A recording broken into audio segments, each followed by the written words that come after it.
오늘 우리가 본문을 읽은 본문은 지지난주, 즉 6월 마지막 주에 우리가 함께 나눈 말씀, 사도 바울의 권면이라는 제목으로 이어진 말씀에 이어지는 말씀이에요. 우리가 이제 빌립보서를 계속 보고 있는데 그 빌립보서의 큰 주제 중에 하나, 그리고 빌립보서의 애칭 중에 하나가 이 빌립보서를 또 다른 이름으로 기쁨의 서신이라고 불러요. 제가 수차례 말씀드렸던 것처럼 그 오늘 4절에서도 그 얘기를 하고 있는 거예요. 기뻐해라, 주 안에서 기뻐해라, 내가 다시 말하노니 기뻐하라고 그렇게 얘기해 주고 있어요. 자, 그런데 우리가 먼저 빌립보서 4장 2절부터 9절까지의 말씀을 여러분 잘 기억하셔야 돼요. 이것은 사도 바울이 빌립보서의 마지막 결론부 이르기 전에 마지막으로 스타카토식으로 권면을 이어가는 본문이기도 해요. 그러니까 어떤 분이 지난주에 제가 스타카토 얘기했더니 어느 분이 그렇게 저한테 물어봐요. 목사님, 스타카토가 뭔지 모르겠어요. 무슨 뜻이에요? 라고 물어보더라고요. 그래서 다시 한번 말씀드릴게요. 자막을 한번 띄워주세요. 이미지를. 그치, 이거. 스타카토라는 건 이탈리아어예요. 우리 최시현 집사님이 너무 잘 알고 있죠? 그죠? 원래 여기 이 자리에서 최시현 집사님이 스타카토 이런 뜻이라고 설명해 주셔야 되는데 혹시 틀리면 말씀해 주세요. 그 음표에 해당되는 음표에 강조점을 두기 위해서 저렇게 점이라든지 화살표라든지 메조 스타카토라든지 이런 식으로 이렇게 언더라인 쳐서 이렇게 표시를 해요. 스타카토, 스타카시모, 메조 스타카토 이런 식으로 이렇게 분류되어 있다고 해요. 그런데 이것은 뭐냐면 그 음을 끊어서 연주하라는 얘기예요. 즉 뭐냐면 그 음이 8분음표면 8분음표대로 다, 4분음표면 4분음표로 다 소리내지 말고 반만 해라, 혹은 2분의 1만 해라, 혹은 4분의 3만 해라, 이렇게 딱딱 끊어서. 그래서 그렇게 악상기호를 쓴 이유는 그 부분을 강조하기 위해서라고 해요. 맞습니까? 설명이 틀리진 않았죠? 이게 스타카토래요. 그런데 지금 이 빌립보서 4장 6월 마지막 주에 사도 바울의 권면이라는 말씀을 통해서 2절부터 3절을 중심으로 나누었고 4절에서 5절, 6절에서 7절, 8절에서 9절 이렇게 엄밀한 의미에서는 조금 두 절씩 끊어져 가는 분위기로 사도 바울은 스타카토식으로 몇 가지 권면을 하고 있어요. 이것을 사도 바울의 권면이라고, 이렇게 우리가 빌립보서의 사도 바울의 권면이라고 부르기도 하는데, 자, 오늘 우리 4절 말씀 한번 읽어봅시다. 4절 말씀 잘 읽어보세요. 4절 시작. 주 안에서 항상 기뻐하라, 내가 다시 말하노니 기뻐하라. 기뻐하라. 명령이에요. 청유예요. 권면이에요. 기뻐해야 돼. 너희는 기뻐해야 돼. 자, 그런데 그 앞절에서 무슨 얘기를 했냐면 너희는 하나 되어줘야 돼 라는 메시지를 나눴어요. 유오디아에게 권하고 순두개에게 권하고 너희가 클레멘트를 좀 도와줘. 그리고 너희는 정말 하나 되어야 돼. 왜냐하면 너희가 하나님의 나라의 생명책에 너희 이름이 기록되어져 있기 때문이야 라고 얘기하고 있어요. 즉 뭐냐면 그 빌립보교의 성도들이 갈등이 있었어요. 유오디아와 순두개, 무슨 갈등인지 몰라요. 그런데 어쨌든 갈등이 있었어요. 그래서 너희들 그렇게 갈등하지 말고 서로 하나 돼. 같은 마음을 품어. 너의 이름이 다 생명책이 있잖아. 너희들 다 하나님 나라 갈 거잖아. 그리고 다시 내가 권하는데 주 안에서 기뻐했으면 좋겠어. 다시 말하노니 내가 다시 정말 또 말하고 싶은데 너 주 안에서 기뻐했으면 좋겠어 라고 강조하고 또 강조하고 있다는 거예요. 사랑하는 성도 여러분, 여러분에게 한번 여쭤보죠. 여러분 지금 주 안에서 기쁘십니까? 저 기분 나빠요. 손 들어보세요. 오늘 기분 나빠요. 기분 나쁠 수도 있어요. 혹시 교회 오시기 전에 혹시 부부싸움 하신 건 아니시죠? 자녀들로 인해서 혹시 속상한 일이 있었던 건 아니시죠? 혹시 개인적으로 불쾌한 일이 있었던 건 아니죠? 그런데 오늘 사도 바울이 얘기하는 기쁨이라는 의미는 뭘까? 왜 사도 바울은 그렇게 빌립보서에서 기쁨이라는 것을 강조하고 있을까요? 왜일 것 같아요? 마땅히 기뻐할 일이 있는데 기뻐하지 않았기 때문일까? 사도 바울이 말하는, 여기서 사도 바울이 그렇게 강조하고 있는 기쁨의 이유는 기뻐하라고 이야기하는 이유는 뭘까 도대체? 곰곰이 말씀을 또 읽고 또 읽고 하면서 제게 깨달아지는 답이 하나 있었어요. 그것은 뭐냐면 그것은 위로예요. 권면이에요. 격려예요. 우리가 그 답을 첫 번째 한번 읽어볼까요? 자막 띄워주세요. 첫 번째, 조금 작은데 보이시죠? 첫째, 시작. 빌립보 교회 성도들을 믿음으로 다시금 일으켜 세우려는 격려와 위로의 메시지입니다. 실제적으로 빌립보 교회 상황이 기뻐할 상황은 아닐 수도 있었다라는 거예요. 왜냐하면 빌립보 교회 자체가 지금 처해 있는 상황이 막 즐거운 행복한 그런 상황은 아닐 수도 있어요. 무엇보다도 먼저 외부적인 핍박이 있었어요. 고난이 있었어요. 초대교회 여러 교회들이 고난을 당했듯이 유대인들에게 혹은 로마 지배 아래 있었기 때문에 여러 가지 종교적인 핍박이 있었어요. 빌립보 교회도 그것이 없었다라고 누구도 장담할 수 없어요. 심지어 그들에게 복음을 전해준 사도 바울도 지금 로마 감옥에 있잖아요. 언제 순교당할지 모르잖아요. 그것만으로도 빌립보 교회는요 굉장한 어려움에 처해 있는 거예요. 유대인의 어려움도 있어요. 유대인 중에 또 유대 율법주의자들의 핍박도 있었어요. 그런 상황들이 빌립보 교회로 하여금 마냥 기뻐할 수 있는 상황은 아니었다라는 거예요. 자, 오늘 본문의 말씀 좀 찾아보죠. 우리가 이미 다 나눈 말씀이지만 빌립보서 2장 28절에도 이렇게 기록되어져 있어요. 무슨 일에든지, 우리 같이 한번 읽어볼까요? 시작. 무슨 일에든지 대적하는 자들 때문에 두려워하지 아니하는 이 일을 듣고자 함이라. 이것이 그들에게는 멸망의 증거여 너희에게는 구원의 증거니 이는 하나님께로부터 난 것이라 라고 기록되어져 있는 것처럼 빨간색으로 기록되어져 있듯이 대적하는 자들 때문에 두려워하지 아니하는 이 일을 내가 듣고자 함이라. 내가 너희가 대적 때문에 두려워하지 않았으면 좋겠어 라고 하는 이면에는 무슨 얘기가 있는 거예요? 지금 대적들로 말미암아 핍박이 있었다는 얘기예요. 심지어 30절에 이렇게 이어져요. 너희에게도 그와 같은 싸움이 있으니 너희와 내 안에서 본 바요 이제도 내 안에서 듣는 바니라. 싸움이 있었어요. 갈등이 있었어요. 그러니까 빌립보서에서 우리가 몇 차례 우리가 나누었던 것처럼 빌립보의 교회 안에서 전혀 갈등이 없었던 교회도 아니에요. 왜 그런지 모르지만 유오디아와 순두교에도 갈등 관계 있었고요. 사도 바울의 옥에 갇히자 사도 바울을 더 어렵게 하기 위해서 더 열심으로 복음을 전하는 순전하지 못한 복음 전함이 또 있었고요. 다툼도 있었고요. 그들 가운데 시기도 있었고요. 그들 가운데 여러 가지 사건들이 있었어요. 자기 일만을 구하는 이기적인 모습들도 빌립보서 안에 있었어요. 그 상황에서 사도 바울은 다시금 그렇기 때문에 너희가 다시 기뻐할 수 있었으면 좋겠어. 기뻐해야 돼 라고 얘기하는 거야. 즉 뭐냐면 그런 상황을 무시하는 게 아니에요. 그런 상황을 외면하는 게 아니라 그럼에도 불구하고 기뻐해라. 그래서 또 내가 너에게 또 이야기하고 싶은데 그래서 너희가 또 기뻐했으면 좋겠어 라고 강조하고 또 강조하는 거예요. 그런데 중요한 단어를 여러분 빼먹으면 안 돼요. 누구 안에서?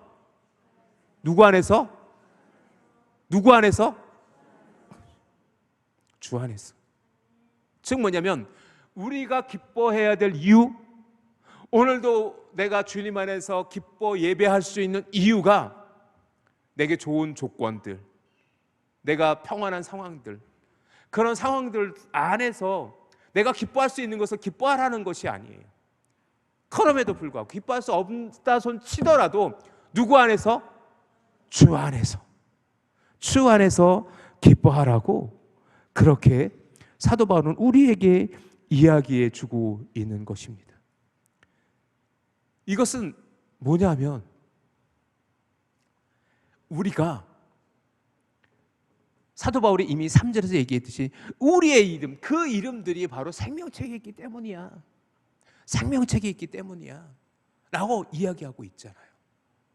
또 하나 중요한 건 5절 말씀을 보세요. 5절 말씀을 잘 보세요. 5절 말씀 시작.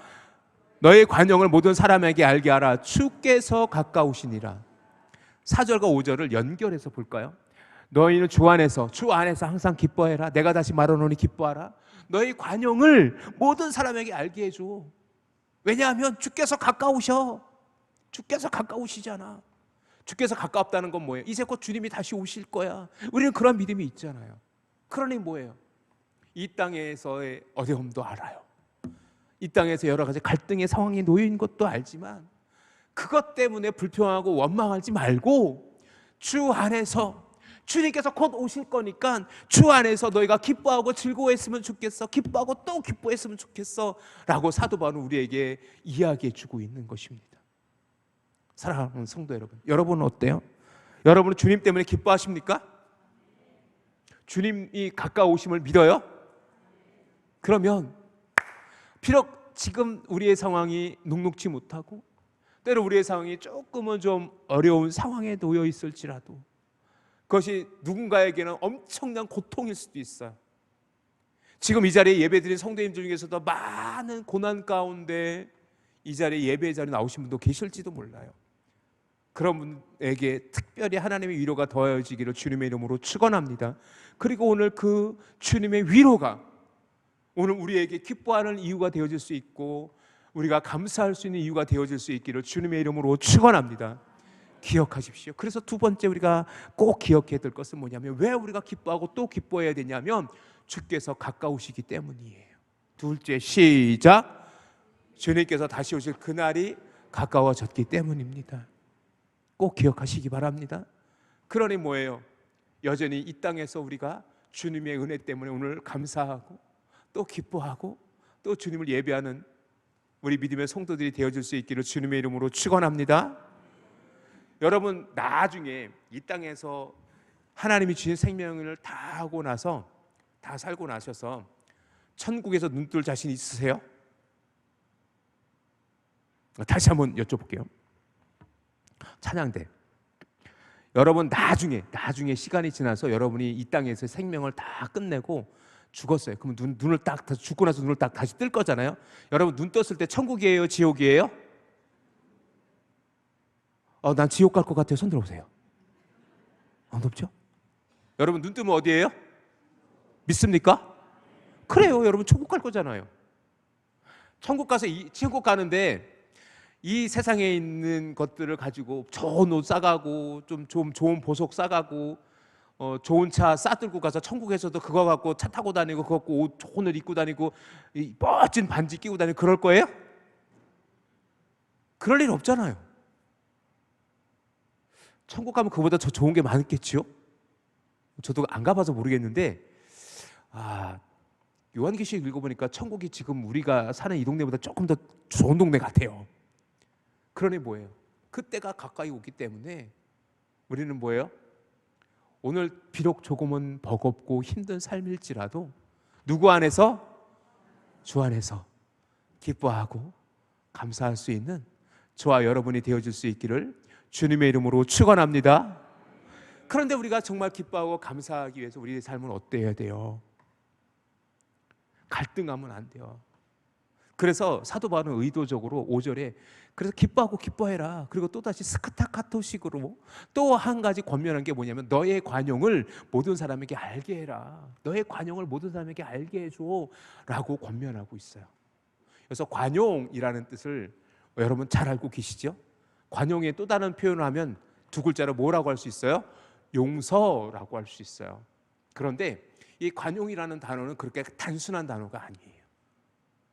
이 관용이라는 우리나라의 이 관용이라는 뜻은 품어 안다라는 뜻도 가지고 있어요. 용서하다는 뜻도 갖고 있고. 그런데 이 관용이라는 헬라 원어를 찾아보면 에피에이케스라는 단어가 쓰여요. 에피에이케스 이게 헬라어예요. 헬라어. 에피에이케스라는 단어가 쓰이는데 이것은 뭐냐면 양보하다, 점잖다, 젠틀이라는 뜻도 가지고 있어요. 젠틀하다, 점잖다, 친절하다, 유순하다, 참을성이 있다, 합리적이다, 그리고 용서하다라는 뜻도 있어요.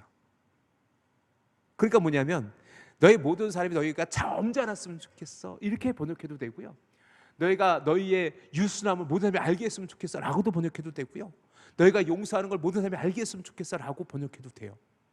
즉 뭐냐면 에페이케스라는 단어로 조금은 더 풀어서 설명하면 뭐냐면 다른 사람들을 다 받아주는 거예요. 포용해 주는 거예요. 그리고 내가 양보할 수 없는 것조차도 양보해 주는 거예요. 내가 조금은 좀 유순하여 사람들을 품어 안는 거예요. 누군가를 용서할 수 없는 것조차도 내가 기꺼이 주님 안에서 용서해 가는 거예요. 그것이 관용 에피에이케스라는 단어예요. 그래서 제가 조금은 더 그러면 여기서 용서라는 개념으로 조금 더 여러분하고 함께 좀 말씀을 나누려고 해요. 용서라는 단어, 여러분 너무나도 잘 알고 있는 단어예요. 그런데 실천하기는 너무 어려운 단어 중에 하나예요. 우리는 관용하는 삶, 그 관용의 모습을 보여줘야 되고 용서의 삶을 살아가야 돼요. 그렇다면 여러분에게 질문합니다. 왜 우리는 주님이 오시는 그날을 기다리며 모든 사람에게 관용을 보여줘야 됩니까? 왜 우리는 모든 사람들을 용서해 주어야 됩니까? 세 가지로 여러분에게 말씀을 드릴게요.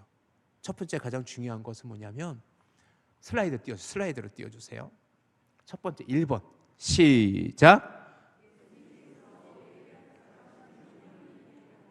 믿습니까? 우리가 누군가를 용납하고 용서하고 그래야 되는 삶을 살아가야 되는 이유는 예수님께서 우리에게 명령하시는 거예요. 우리가 거의 매일 외우다시피 하는 주기도문, 여러분 잠깐만 보실래요? 주기도문 마태복음 16장 6장 2절 말씀이기도 해요. 여기서 이렇게 기록되어져 있어요. 우리가 우리에게 잘못한 사람을 6장 12절 우리 같이 한번 읽어볼까요? 시작. 우리가 우리에게 죄 지은 자를 사하여 준 것 같이 우리의 죄를 사하여 주옵시옵고. 자, 뭐냐면 여기서 이 본문에서 잘 보세요. 우리가 주님께 나의 죄를 용서해 주십시오라고 주님께 기도할 수 있는 근거는 뭐냐면 내가 먼저 누군가를 용서해 주는 삶을 살았을 때라고 주님께서 우리에게 가르쳐주고 있는 거예요. 그래서 아예 전제를 뒀어요. 우리가 우리에게 잘못한 사람을 용서해 준 것 같이, 지금 뭐냐면 주님 내가 나에게 잘못한 사람을 다 용서해 줬어요. 그러니 하나님 주님 나의 죄도 용서해 주세요. 이렇게 하라는 거예요. 내가 용서해 줄 사람을, 내가 관용을 베풀 사람에게는 아무런 관용도 용서도 베풀지 않고서는 주님께 하나님 나만 용서해 주세요 라고 하는 기도를 하나님께서 안 들어주실 수도 있어요. 여러분 반드시 기억하십시오. 우리가 관용을 베풀고 우리의 관용을 보여주고 우리가 누군가를 용서해주고 품어주고 누군가에게 양보해야 되는 그런 삶을 살아가야 될 이유는 바로 예수 그리스도께서 그런 삶을 우리에게 요구하셨기 때문에 그래요. 두 번째는 더 중요한 이유가 있는데, 두 번째는 뭘까요? 슬라이드 다시 한번 띄워주세요. 2번 시작. 믿습니까? 여러분 예수님 믿어요? 예수 그리스도께서 나의 죄를 사하시기 위해서 십자가 달려 죽으심을 믿으십니까? 그것이 이유여야 돼요. 그것이 너무나도 중요한 이유여야 된다라는 거예요. 내가 용서받았으니까. 그리고 이 용서받기 위해서 예수 그리스도께서 그 십자가의 고난을 지셨기 때문이에요. 그래서 우리 그리스도인인 거예요. 우리가 누군가를 용납하고 누군가를 용서하고 누군가에게 우리의 관용을 보여줘야 되는 이유는 바로 예수님께서 그렇게 사셨기 때문에 그래요. 우리 믿음의 성도들이 그러한 믿음의 성도들 되어질 수 있기를 주님의 이름으로 축원합니다. 이미 우리에게 사랑이 존재하지 않고 우리에게 용서의 삶이 없고 우리의 모습에서 관용하는, 누군가를 품어 안고 용납해주고 용서하고 끌어안는 그런 마음의 모습이 없다면 그리스도인일 수 있을까? 그 사람이 그리스도인이라고 할 수 있을, 그 사람을 그리스도인이라고 할 수 있을까? 여러분 생각해 보세요. 적어도 우리 교회 성도는 그런 분들이 한 분도 안 계실 줄 믿습니다. 또한 이 세 번째 문장은 좀 고민이 돼요. 왜냐하면 우리에게 너무나도 큰 도전이 되기 때문에 그래요. 세 번째, 시작.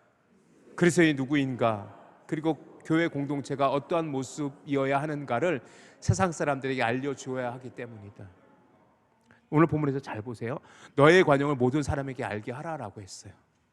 왜? 주께서 가까우시니까.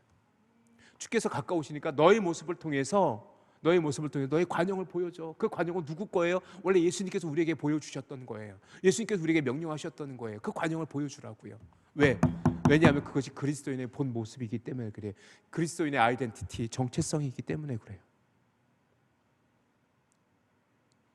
그리스도인은 누굽니까? 그리스도인이 누구예요? 지지난주 수요일 날 사도행전 12장 말씀을 우리가 함께 나누면서 11장 말씀을 함께 나누면서 이야기했죠. 그리스도인이 누구예요? 처음 그리스도인이라고 불려졌던 안디옥 교회 성도들, 그들은 누구였습니까?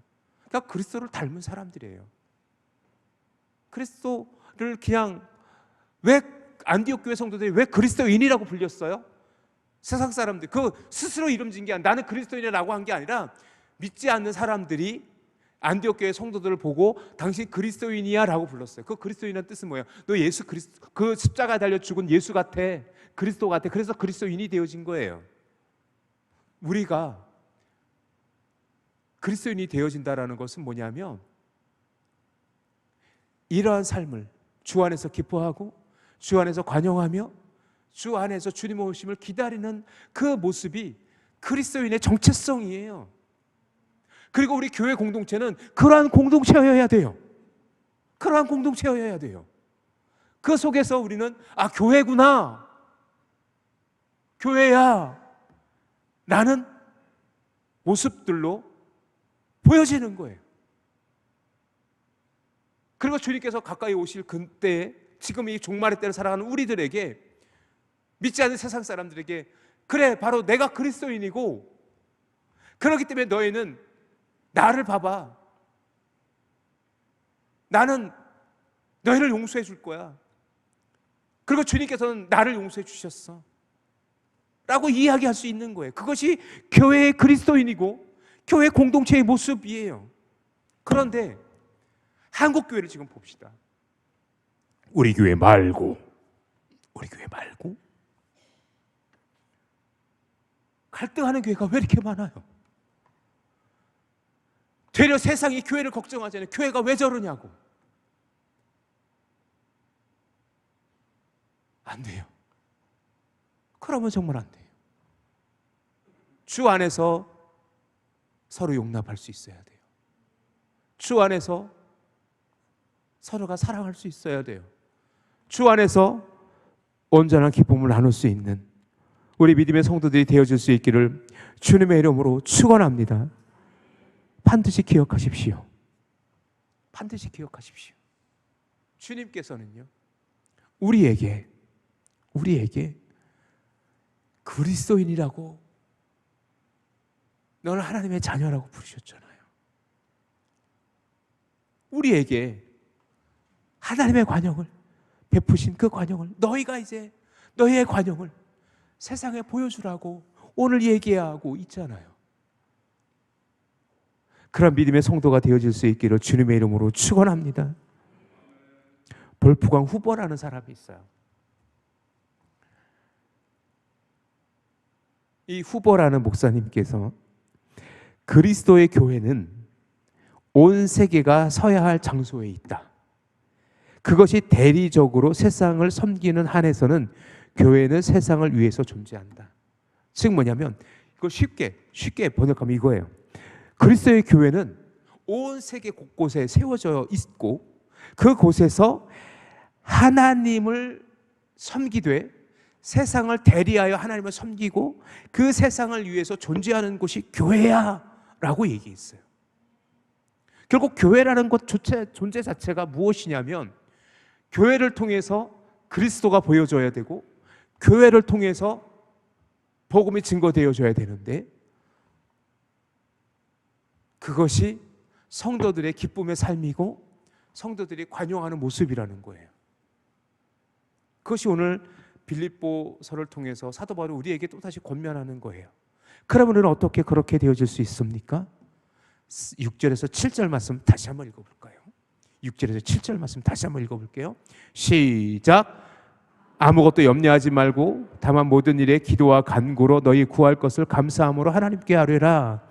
그리하면 모든 지각에 뛰어난 하나님의 평강이 그리스도 예수 안에서 너희의 마음과 무엇을 생각을 지키시리라. 믿습니까? 기도하라고요. 이 부분은 다음 주에 사도 바울이 6절 7절에서 하신 말씀이 어떤 의미인지 조금은 더 구체적으로 다루게 될 거고요. 오늘 결론처럼 기도해야 된다고요. 기뻐하기 위해서, 우리가 관용의 삶을 살기 위해서 기뻐해야 돼요. 용서해야 돼요. 그러기 위해서는 뭐 해야 돼요? 기도해야 된다고요. 그런데 오늘 설교의 결론처럼 맺고 싶은 이야기는 이거예요. 결국 우리가 주 안에서 기뻐하고 우리가 주 안에서 관용하는 삶을 살며 주의 오심을 기다리는 성도가 되어지기 위해서 우리는 결국 누가 되어줘야 돼요? 주께서 가까우시니 우리는 그리스도인이 되어줘야 돼요. 그래서 여러분에게 오늘 설교의 결론처럼 여러분에게 묻습니다. 여러분은 그리스도인이십니까? 우리 옆 사람에게 물어보세요. 진지하게. 당신은 그리스도인입니까? 시작. 질문을 받았으면 답을 해야지요. 옆 사람에게 그렇게 얘기해 주세요. 나는 그리스도인입니다. 시작. 진짜 여러분 그리스도인이에요? 그렇다면 그리스도인답게 삽시다. 그리스도인다움은 뭐냐면 오늘 본문을 그대로 우리의 삶에서 살아가면 돼요. 주 안에서 기뻐합시다. 우리 함께 따라해 보세요. 주 안에서 기뻐합시다. 우리의 관용을 모든 사람에게 보여줍시다.